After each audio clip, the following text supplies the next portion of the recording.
So in the previous class, we have completed the introduction part of cellular telephony. Next, we need to start with the generations, right? So for your study, they have given 3 generations. The first generation, what does it have? What technology it is going to use, which type of service it provides, that we are going to see in today's class. First generation of cellular telephony or mobile phones, the first generation ಬಗ್ಗೆ study ಮಾಡೋಣಂತೆ.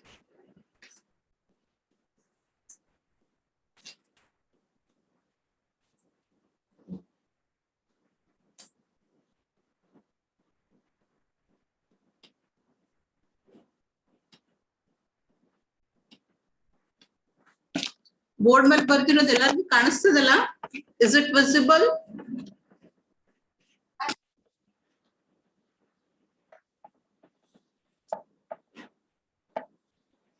Okay. So first generation of a mobile phone or a cellular telephony is going to provide you with, actually first ಗೆ ನಾವೇನ್ mobiles ಅನ್ನ use ಮಾಡ್ಲಿಕ್ಕೆ start ಮಾಡಿದ್ವಲ್ಲ, ಆ particular system ಒಳಗೆ ಇರುವಂತ ಕೆಲವೊಂದಿಷ್ಟು features ಒಂದು ಎಕ್ಸಾಂಪಲ್ ಅನ್ನ ಕೊಟ್ಟಾರ ಅವರು, right? So first generation mobile phones provided voice communication. There was no data communication in that. Textual messages ಈಗ ಆಪ್ಷನ್ಸ್ ಇರ್ಲಿಲ್ಲ. They provided only voice communication, and that too voice communication was through the analog signals, not through the digital signals. Digital signals alla analog signal naga voice transmission ಆಗ್ತಿತ್ತು. You can call, that too for sending the voice and receiving the voice. It was not possible for textual messages. ಆಮೇಲೆ digital communication ಇರ್ಲಿಲ್ಲ, analog. That means continuous communication, discretions irlilla, finite annodu irlilla. So it provided voice communication with the analog signal. And here in your textbook they have given one example of a first generation computer, which was a famous usage in America. That was also specifically North America ಒಳಗೆ use ಮಾಡಿರುವಂತ first generation system the technique ಒಂದು example, which is AMPS, Advanced Mobile Phone Systems. AMPS stands for Advanced Mobile Phone System, which is an example of the first generation cellular telephony which was used in the North America. ಅದು ಯಾವ techniques ನ use ಮಾಡ್ತಿತ್ತು, ಯಾವ particular frequency band ಒಳಗ transmission ಆಗ್ತಿತ್ತು ಅನ್ನೋದ್ರ ಬಗ್ಗೆ ಕೊಟ್ಟಾರ ಅವರು. It used FDMA technique. What is the long form of FDMA?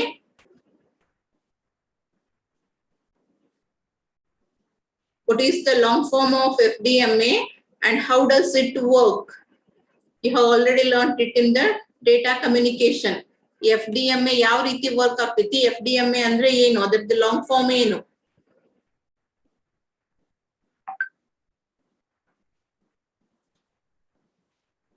Frequency name domain system, frequency yes, Lakshmi Dini, it's correct.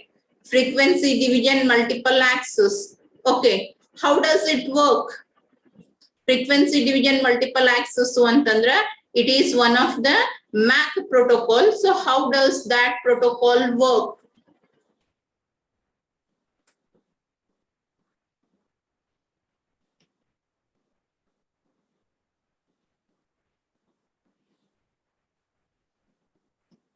Can anybody tell me what is frequency division?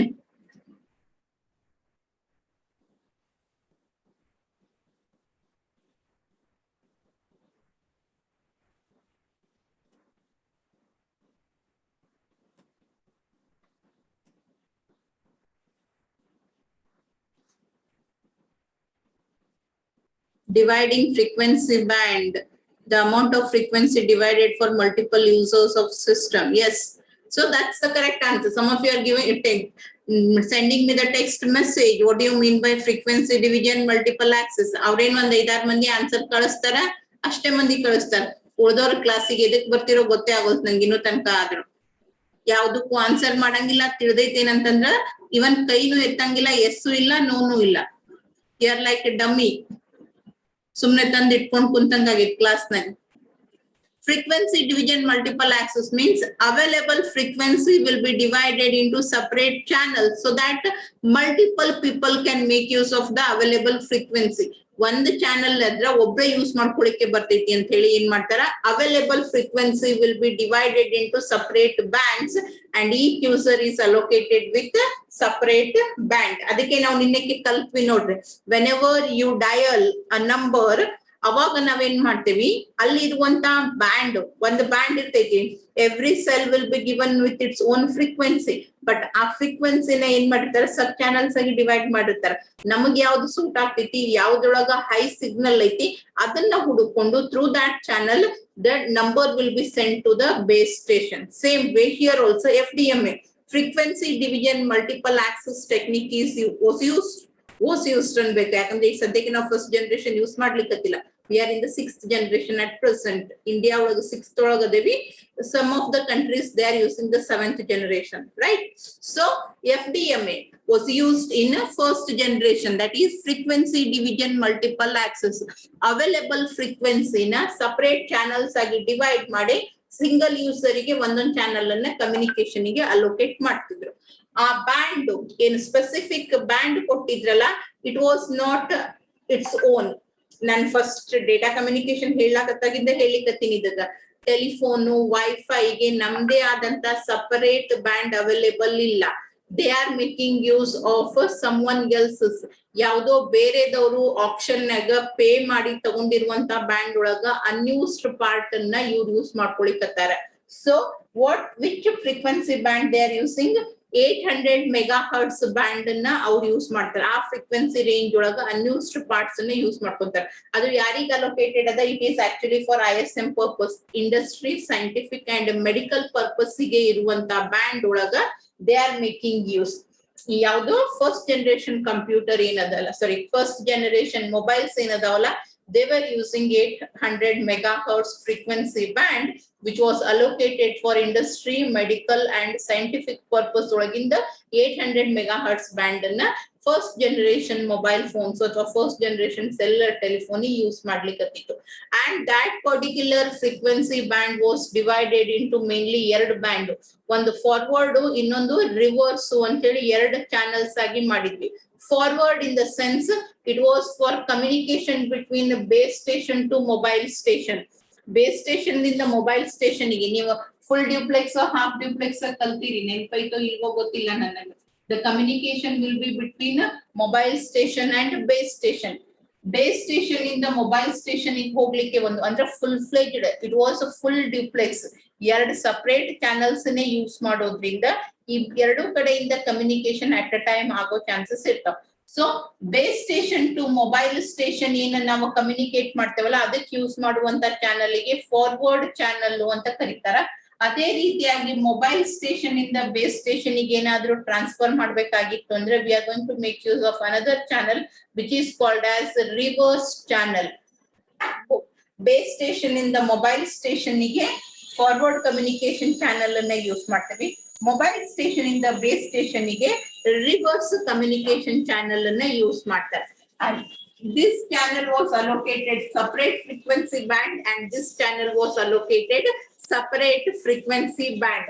Forward ಗೆ 869 megahertz ಇಂದ 894 megahertz allocate ಮಾಡಿದ್ರು. The frequency band which was allocated for the transmission from base station to the mobile station, which is called as forward communication channel. ಆ forward communication channel ಗೆ allocated ಮಾಡಿರುವಂತ band ಎಷ್ಟಿತ್ತು? 869 ಇಂದ 894. ಎಷ್ಟಾಗುತ್ತಿದು? 894 minus 869.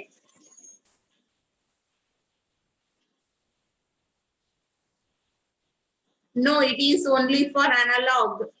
First generation ಒಳಗೆ digital ಇಲ್ಲ, it is only analog. Anusha, first generation mobile phones were providing only analog. Is it 26 or 25, Arfat?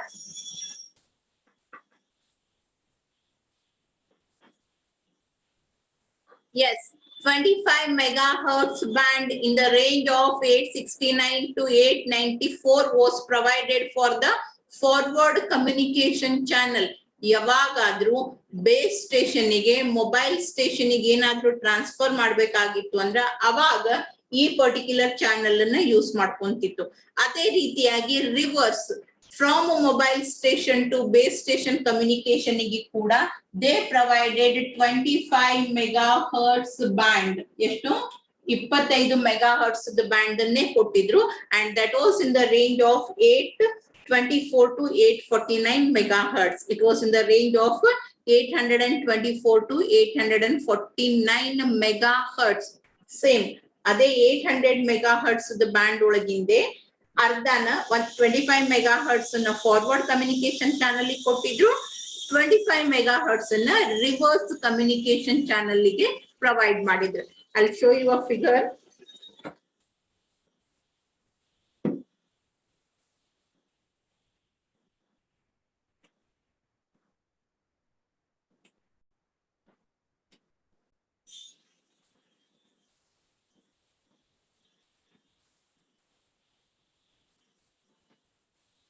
Okay, is it visible? ಎಲ್ರಿಗೂ ಕಾಣಿಸ್ಲಿಕ್ಕತ್ತೈತಲ್ಲ?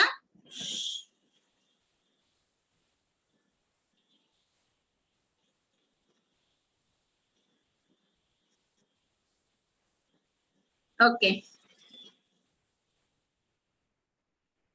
So ಇಲ್ಲಿ ನೋಡ್ರಿ, this is a mobile station and this is base station. The communication will be between these two.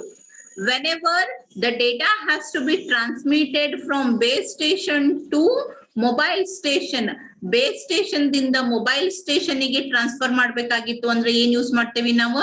We are going to make use of forward communication channel. Forward communication channel ಅನ್ನ use ಮಾಡ್ತೀವಿ. ಅದೇ ರೀತಿಯಾಗಿ mobile station ಇಂದ base station ಗೆ ಏನ್ರ transfer ಮಾಡ್ಬೇಕಾಗಿತ್ತು ಅಂದ್ರೆ reverse communication channel ಅನ್ನ ಯೂಸ್ ಮಾಡ್ತಾರ. ಇಲ್ಲದ ನೋಡ್ರಿ, ರಿವರ್ಸ್ ಡೈರೆಕ್ಷನ್ ನೋಡಿದ್ರೆ ಗೊತ್ತಾಗುತ್ತೆ ನಿಮಗೆ ಡೇಟಾ ಯಾವ ಕಡೆಯಿಂದ ಯಾವ ಕಡೆ ಫ್ಲೋ ಆಗ್ತೈತಿ ಅಂತ. From base station, from mobile station to the base station you have a reverse communication channel, and from base station to the mobile station ಅಂತಂದಾಗ ಫಾರ್ವರ್ಡ್ ಕಮ್ಯುನಿಕೇಶನ್ ಚಾನಲ್ ಅನ್ನ ಯೂಸ್ ಮಾಡ್ತೀವಿ. ಅವೈಲೇಬಲ್ ಇರುವಂತ ಫ್ರೀಕ್ವೆನ್ಸಿ ಏನದ, it is from 824 to 894. Total ಆಗಿರೋದು 824 ಇಂದ 894 ತನಕ available frequency band ಅದ. ಆ ಅವೈಲೇಬಲ್ ಫ್ರೀಕ್ವೆನ್ಸಿ ಬ್ಯಾಂಡ್ ಅನ್ನ ಏನ್ ಮಾಡ್ಯಾರ, ಎರಡಾಗಿ ಡಿವೈಡ್ ಮಾಡ್ಯಾರ. ಒಂದು ಫಾರ್ವರ್ಡ್ ಈಗ ಲೊಕೇಟ್ ಮಾಡ್ಯಾರ, ಒಂದು ರಿವರ್ಸ್ ಈಗ ಲೊಕೇಟ್ ಮಾಡ್ಯಾರ.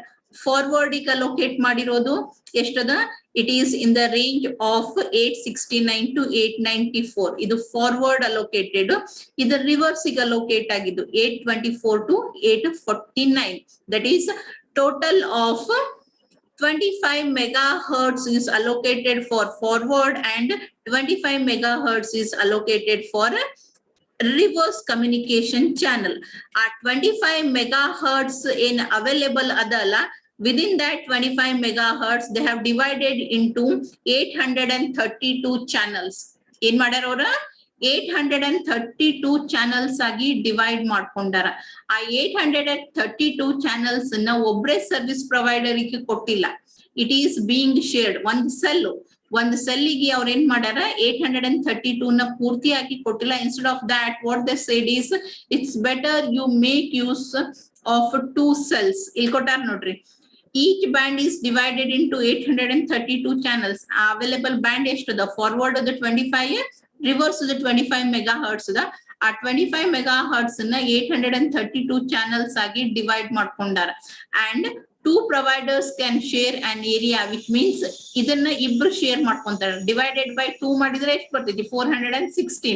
So 416 channels in each cell for each provider. ಪ್ರತಿಯೊಂದು ಸೆಲ್ ಒಳಗುನು ಇಬ್ರು ಪ್ರೊವೈಡರ್ಸ್ ಗೆ ಕೊಟ್ಟಾರ ಅವರು. ಒಂದು ಸೆಲ್ ಅಂತಂದ್ರೆ ಒಬ್ಬರೇ ಸರ್ವಿಸ್ ಪ್ರೊವೈಡರ್ ಯುಟಿಲೈಸ್ ಮಾಡ್ಕೊಳಂಗಿಲ್ಲ. Instead of that 2 service providers are making use of that. ಒಬ್ಬ ಸರ್ವಿಸ್ ಪ್ರೊವೈಡರ್ ಏನ್ ಮಾಡ್ತಾನ, 416 ಚಾನಲ್ಸ್ ನ ತನ್ನ ಸಲುವಾಗಿ ಯೂಸ್ ಮಾಡ್ಕೊಂತಾನ. ಒಂದು ಸೆಲ್ ಒಳಗೆ ಇಬ್ಬರಿಗೆ ಕೊಟ್ಟಾರ. ಒಂದು ಏರ್ಟೆಲ್ ಅಂತ ತಗೋರಿ, ಇನ್ನೊಂದು ಟಾಟಾ ಡೊಕೊಮೊ. ಸೊ ಅವನಿಗೆ 416, ಇವನಿಗೆ 416 ಚಾನಲ್ಸ್ ನ ಅಲೋಕೇಟ್ ಮಾಡ್ಯಾರ. But those 416 channels are not entirely given for the data transmission. Within that also they have again divided. ಯಾಕಂದ್ರೆ ಬರೀ ಡೇಟಾ ಟ್ರಾನ್ಸ್ಫರ್ ಮಾಡಿದ್ರೆ ಅಷ್ಟೇ ನಡೆಯಂಗಿಲ್ಲ, ಅಲ್ಲಿ ಮ್ಯಾನೇಜ್ಮೆಂಟ್ ಕಂಟ್ರೋಲಿಂಗ್ ಅವಶ್ಯಕತೆ ಇರ್ತೈತಿ. ಯಾವಾಗ ಯಾರು ಟ್ರಾನ್ಸ್ಮಿಷನ್ಸ್ ಅನ್ನ ಮಾಡ್ಬೇಕು, ಆಮೇಲೆ ಕರೆಕ್ಟ್ ಆಗಿ ಆಗ್ಲಿಕ್ಕತ್ತೈತೋ ಇಲ್ವಾ, ಹ್ಯಾಂಡ್ ಓವರ್ಸ್ ಅವಶ್ಯಕತೆ ಇರ್ತೈತಿ, registration, authentication, all these tasks have to be carried out. So for that reason what they have done is, among the available 416, 21 channels, 21 frequencies ಏನದಾವಲ್ಲ, they have been used for controlling the purpose. Service provider control ಮಾಡೋ ಸಲುವಾಗಿ ಅಂತ ಹೇಳಿ 21 channels ಇಲ್ಲಿ ನೋಡ್ರಿ, ಇಲ್ಲ ನೋಡಿ, available 416 ಒಳಗಡೆಗೆ 416 total channels available ಅದಾವು. ಆ 416 ಒಳಗ 21 ಚಾನಲ್ಸ್ ನ ಏನ್ ಮಾಡ್ಯಾರ, ಕಂಟ್ರೋಲ್ ಪರ್ಪಸ್ ಗೆ ಕೊಟ್ಟಾರ. Remaining 395 are used for actual voice communication. ನಿಮ್ಮ ಡೇಟಾ ಟ್ರಾನ್ಸ್ಮಿಷನ್ ಗೆ 395 channels. That means many mobiles can make use of that available frequency band at the same time. ಒಂದ್ಸರಿ ಒಬ್ರೇ ಕಮ್ಯುನಿಕೇಟ್ ಮಾಡ್ಬೇಕು ಅಂತ ಇರಂಗಿಲ್ಲ. ನಿಮ್ ವೈರ್ಡ್ ಒಳಗ್ ನೋಡ್ರಿ, ಟೆಲಿಫೋನ್ ಲೈನ್ಸ್ ಒಬ್ರು ಮಾತಾಡ್ಲಿಕ್ಕೆ ಇನ್ನೊಬ್ರಿಗೆ ಮಾತಾಡ್ಲಿಕ್ಕೆ ಬರಂಗಿಲ್ಲ. ಅದ್ರ ಮೊಬೈಲ್ ಹಂಗಲ್ಲ. ಅಟ್ ಅ ಟೈಮ್ ಒಂದೇ ರೀಜನ್ ಒಳಗಿರೋರು, ಒಂದೇ ಸೆಲ್ ಒಳಗಿರೋರು, ಅಥವಾ ಸೇಮ್ ಪರ್ಟಿಕ್ಯುಲರ್ ಸೆಲ್ ಒಳಗಿರೋರ್ ಜೊತೆ ಬಹಳಷ್ಟು ಮಂದಿ ಜೊತೆ ಅಟ್ ಅ ಟೈಮ್ ಕಮ್ಯುನಿಕೇಟ್ ಮಾಡ್ಲಿಕ್ಕೆ ಬರ್ತೈತಿ. Why? Because the available frequency is separated, it is divided and given to many users for use. Because of that reason, it is possible for many communication to take place at the same time. ಅದು ಒಂದು line engage ಇತ್ತು ಅಂತಂದ್ರ ನಿಮ್ಗೆ ಬೇರೆದವ್ರಿಗೆ communicate ಮಾಡ್ಲಿಕ್ಕೆ ಬರಂಗಿಲ್ಲ. ಆದ್ರೆ ಇಲ್ಲಿ ಆ ರೀತಿ ಆಗಂಗಿಲ್ಲ. 21 ಕಂಟ್ರೋಲಿಗೆ ಕೊಟ್ಟಾರ, ಉಳಿದಿದ್ದು 395 ಆಕ್ಚುಯಲ್ ಡೇಟಾ ಟ್ರಾನ್ಸ್ಮಿಷನ್ ಕೊಟ್ಟಾರ. ಓಕೆ, ಸೊ ಈ 395 ಚಾನಲ್ಸ್ ಅಗೇನ್ ನಿಮಗ ರಿಯೂಸ್ ಫ್ಯಾಕ್ಟರ್ ನೆನಪದಲ್ಲ. adjacent cells same frequency na use ಮಾಡ್ಲಿಕ್ಕೆ ಬರಂಗಿಲ್ಲ. So here reuse factor is 7. That means ಈ 395 ನ again 7 out of 7 ಮತ್ತೆ adjacent ಇದ್ದೋನಿಗೆ ಬೇರೆ ಕೊಡ್ತಾರ, ಅವನ ನೆಕ್ಸ್ಟ್ ಇದ್ದೋನಿಗೆ ಬೇರೆ ಕೊಡ್ತಾರ, ಮತ್ತೊಬ್ಬನಿಗೆ ಬೇರೆ ಕೊಡ್ತಾರ. AMPS ಒಳಗ reuse factor is 7. That means 395 ನ divided by 7 ಮಾಡ್ಯಾರ. That means 7 ಮಂದಿಗೆ ಒಂದ್ ಫ್ರೀಕ್ವೆನ್ಸಿ ಡಿವೈಡ್ ಮಾಡಿ ಕೊಟ್ಟಾರ. ಅದ್ರ ನೆಕ್ಸ್ಟ್ ಇಮಿಡಿಯೇಟ್ ನಾವು ಅದನ್ನ ಯೂಸ್ ಮಾಡ್ಕೊಳ್ಳಿಕ್ಕೆ ಬರಂಗಿಲ್ಲ. ಅದ್ರ ನೆಕ್ಸ್ಟ್ ನಾವು ಮತ್ತೆ ಬೇಕು ಅಂತಂದ್ರೆ ಸೇಮ್ ಫ್ರೀಕ್ವೆನ್ಸಿನ ರಿಯೂಸ್ ಮಾಡ್ಕೋಬಹುದು. This is what is about the first generation mobile phones. ಇಲ್ಲಿ ಇನ್ನೊಂದು ಡಯಾಗ್ರಾಮ್ ಅದ ನೋಡ್ರಿ, ಆಕ್ಚುಯಲ್ ಕಮ್ಯುನಿಕೇಶನ್ ಅದು.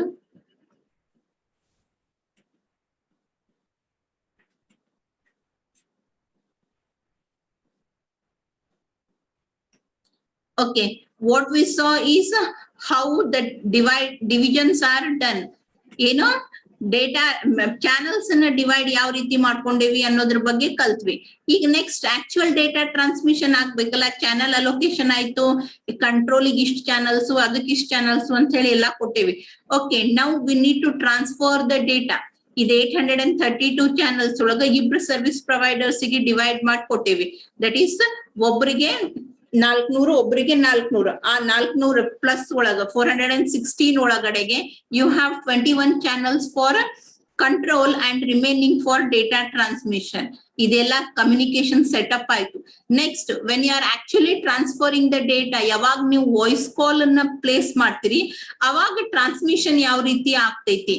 For transmission purpose AMPS makes use of two techniques. One is frequency modulation and another one is frequency shift keying. I hope you all remember FSK, PSK, ASK. Nenpadava? What do you mean by modulation? What do you mean by modulation?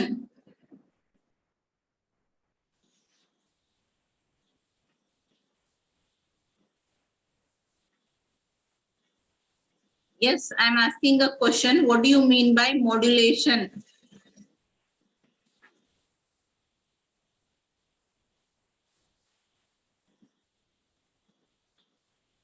Alternating frequency variations. Nan correct definition ಬೇಕು modulation.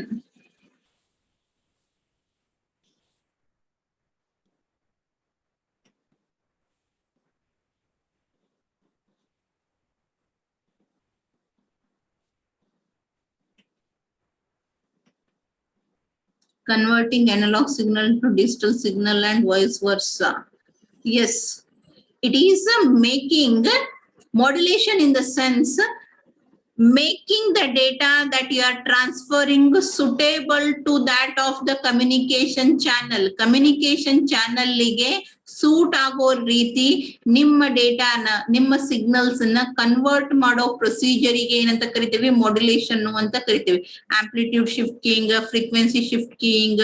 What we are going to do is we are going to add or we are going to change the phase of the data. Signal phase ಅನ್ನ change ಮಾಡ್ತೀವಿ, ಇಲ್ಲ ಅಂತಂದ್ರೆ ಅದಕ್ಕೊಂದಿಷ್ಟು additions ಅನ್ನ, subtractions ಅನ್ನ ಮಾಡ್ತೀವಿ, so that it can be easily carried on the communication channel, right? So to transfer the data, you are going to modify it. As I said, it is going to provide you the analog communication. ನೀವು ಇಲ್ಲಿ transfer ಮಾಡೋದು analogue ಡೇಟಾನ, ನೀವು hand over ಮಾಡೋದು, the data will be in the form of analog. So that particular data is transmission channel ಮೇಲೆ ಹಾಕ್ಬೇಕು ಅಂತಂದ್ರೆ, if it is control signal, ನಾನು ಆವಾಗ್ಲೇ ಹೇಳಿದೆ 21 ಚಾನೆಲ್ಸ್ ಅನ್ನ ನಾವು ಕಂಟ್ರೋಲಿಂಗ್ ಸಲುವಾಗಿ ಯೂಸ್ ಮಾಡ್ತೀವಿ. ಅಂತಂದ್ರೆ ಕಮ್ಯುನಿಕೇಶನ್ ಅನ್ನ ಸೆಟಪ್ ಮಾಡೋದಿಕ್ಕಿರ್ಬೋದು, ಅಥವಾ ಎಲ್ಲಾ ಸಿಸ್ಟಮ್ಸ್ ವರ್ಕ್ ಆಗ್ಲಿಕ್ಕತ್ತವೋ ಇಲ್ವೋ ಅನ್ನೋದನ್ನ ಚೆಕ್ ಮಾಡ್ಲಿಕ್ಕೆ ಇರ್ಬೋದು, ಅಥವಾ ಯಾವ್ದಾದ್ರು ಒಂದು ಸಿಸ್ಟಮ್ ಗೆ ಏನಾದ್ರೂ ಸಿಗ್ನಲ್ ಕಳಿಸ್ಲಿಕ್ಕೆ ನೀ ಕಮ್ಯುನಿಕೇಶನ್ ಅನ್ನು ಸ್ಟಾಪ್ ಮಾಡು, ನೀ ಸ್ಟಾರ್ಟ್ ಮಾಡು. ಸೊ ಈ ರೀತಿಯಾಗಿ ಕಂಟ್ರೋಲ್ ಪರ್ಪಸ್ ಮೆಸೇಜಸ್ ಅನ್ನ ಟ್ರಾನ್ಸ್ಫರ್ ಮಾಡ್ಲಿಕ್ಕೆ 21 ಚಾನೆಲ್ಸ್ ಅನ್ನ ನಾವು ಯೂಸ್ ಮಾಡ್ತೀವಿ. ಆ 21 ಚಾನೆಲ್ಸ್ ಒಳಗ ನೀವು ಡೇಟಾನ ಟ್ರಾನ್ಸ್ಫರ್ ಮಾಡ್ಬೇಕಿತ್ತು ಅಂತಂದ್ರ, then you are going to use the frequency shift keying technique. Frequency shift keying technique ಅನ್ನ ಯೂಸ್ ಮಾಡ್ತೀವಿ. ಇಲ್ಲ ನೀವು ಆಕ್ಚುಯಲ್ ಡೇಟಾ ಟ್ರಾನ್ಸ್ಮಿಷನ್ ಅನ್ನ ಮಾಡ್ಬೇಕಾಗಿತ್ತು ಅಂತಂದ್ರ, if you are using actual data transmission, then you are going to use frequency modulation technique. ಇಲ್ಲ ಐತ್ ನೋಡ್ರಿ, ಯೂಸರ್ ಸಿಸ್ಟಮ್ ಮೊಬೈಲ್ ಸ್ಟೇಷನ್ ದಿಂದ ಡೇಟಾ ಹೊಂಟೈತಿ, ಮೊಬೈಲ್ ದಿಂದ, which is in terms of 3 kilohertz wise signal, which is an analog wise signal, right? ಅದನ್ನ frequency modulation ಮಾಡ್ಕೊಂಡು ನಾವೇನ್ ಮಾಡ್ತೀವಿ, voice ಇದ್ದಿದ್ದನ್ನ ಅನಲಾಗ್ ಗೆ ಕನ್ವರ್ಟ್ ಮಾಡ್ತೀವಿ. Using frequency modulation technique, you are going to convert